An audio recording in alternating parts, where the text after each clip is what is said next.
Robert G. Kaplan, if you wrote the Loom of Time right now, how would you have to rewrite it after Mr. Netanyahu's actions in Israel? First of all, it's a pleasure to be with you, Tom. I would not have to rewrite it at all because Israel and Palestine are really not in the loom of time. And what I did do in the loom of time was I said that ultimately the Middle East will change dramatically with a change of regime in Iran that will be driven by internal factors, and that I think the events of October 7th, 2023, because of their very ferocity and bestiality and intimacy, have probably changed the Israeli calculation on Iran, that sometime in the future we're going to see direct Israeli attacks on Iran, not now because they have their hands full with Gaza. Right. And that Iran, as when Iran changes, where Right. 85 million Iranians are brought into the global economy, that's when the Middle East will really shift. James Stavridis was on yesterday, the former Supreme Commander NATO. He was fiery, incendiary about that we need to take actions against Iran. You're one of our experts on what we've gotten right, what we've gotten wrong about the cultural Sunni Shia debate, the idea that Iran has maybe the only legitimate middle class in the pan-Arab world. What is the Robert Kaplan prescription for how we approach Iran after 3 deaths in Jordan? Well, first of all, keep in mind that the United States and especially Israel have been in an undeclared war with Iran for years now. And it really ramped up after October 7th and ramped up another degree or two after the 3 deaths at the U.S. military base in northeastern Jordan. I think the way they have to approach it is, everyone says, let's take out their nuclear facilities or their missile facilities. This is easier said than done. A lot of their nuclear facilities are deep underground. I don't think the Israelis have the equipment, the bunker buster bombs to do it. I think what the Biden administration has to do is increase by degrees it's retaliation. In other words, not tit for tat. And the reason why tit for tat doesn't work anymore is because the Iranian strategy is they will have their proxies attack Americans and Israelis, and the Americans and Israelis will then attack their proxies without hitting Iran directly. Therefore, Iran suffers no retribution. And because Iran is afraid of a dramatic retribution against them, because that could unhinge the domestic situation in Iran, which has been tense for years now. Robert, is there political will in Washington, in the administration, in Congress for such a change maybe in posture towards Iran on the part of the U.S.? Well, there might be in Congress. I'm not sure there is in the administration because, this is very unscientific, but this is an election year.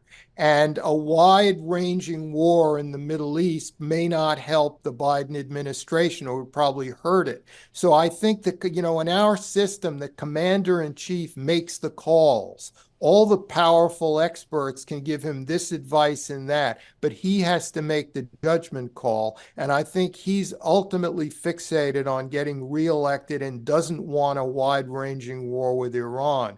But, that being off the table, they have to really ramp up the level and ferocity of the attacks on Iranian proxies from Syria in the north to Yemen in the south. Robert, what do you think the Israelis will do in the coming days, weeks, as it relates to their efforts in Gaza? I mean, the response was stronger probably than maybe a lot of people thought, but it's been certainly consistent with what they've said. They said they are going to wipe out Hamas, and a lot of people question whether that's even possible.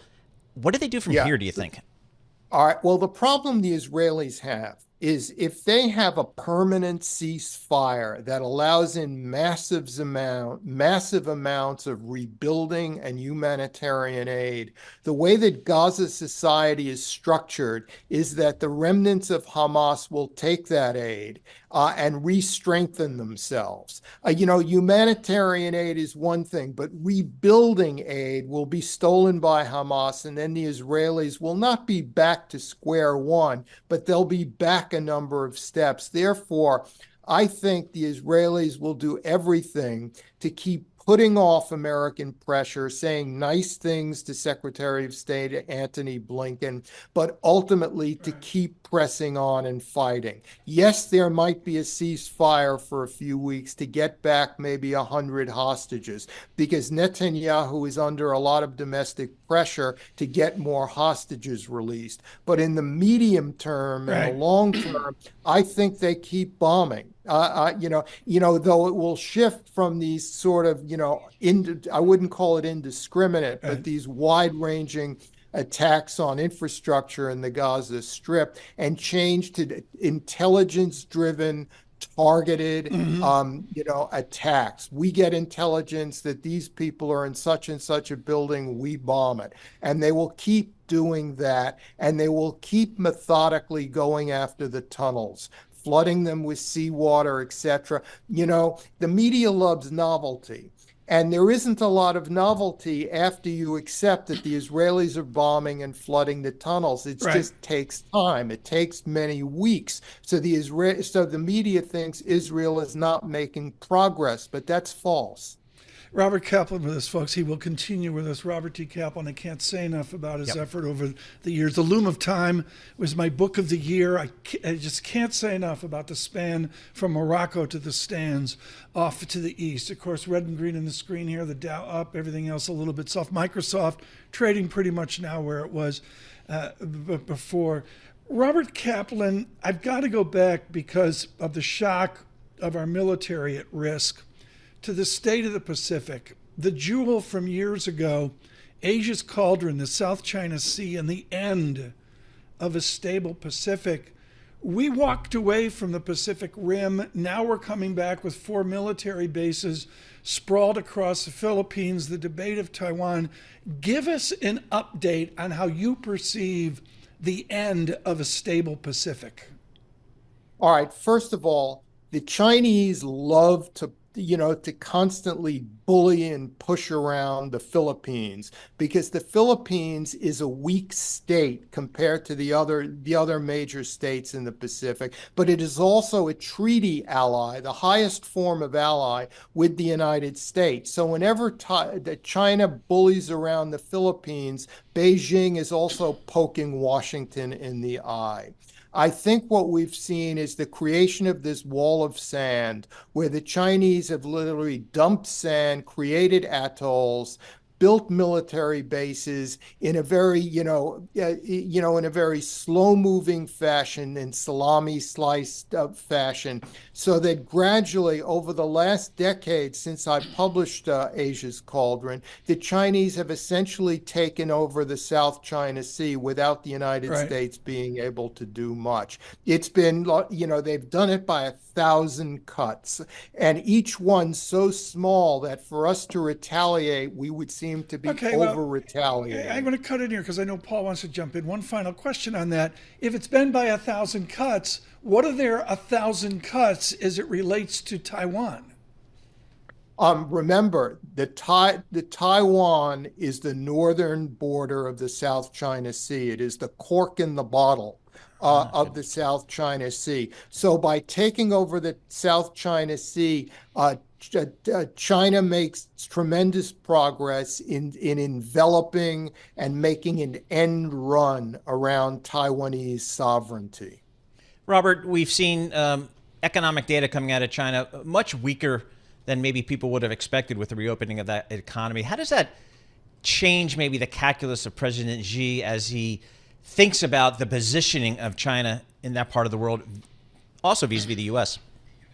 Yeah, when you have a big authoritarian state that is economically weaker but militarily stronger and becoming stronger and stronger, like China, that's a very dangerous situation because the regime can always be tempted to kind of distract its population with nationalist posturing, especially if that population isn't producing enough, if that economy is not producing enough jobs, especially for young males, etc. So I think like an economically fragile China going forward, even as China is producing more nuclear weapons, more warships, more nuclear-powered submarines, the most important thing of all.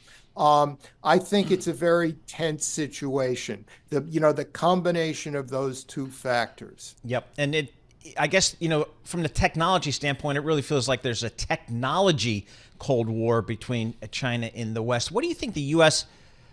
posture should be politically, policy-wise, towards China over the next several years?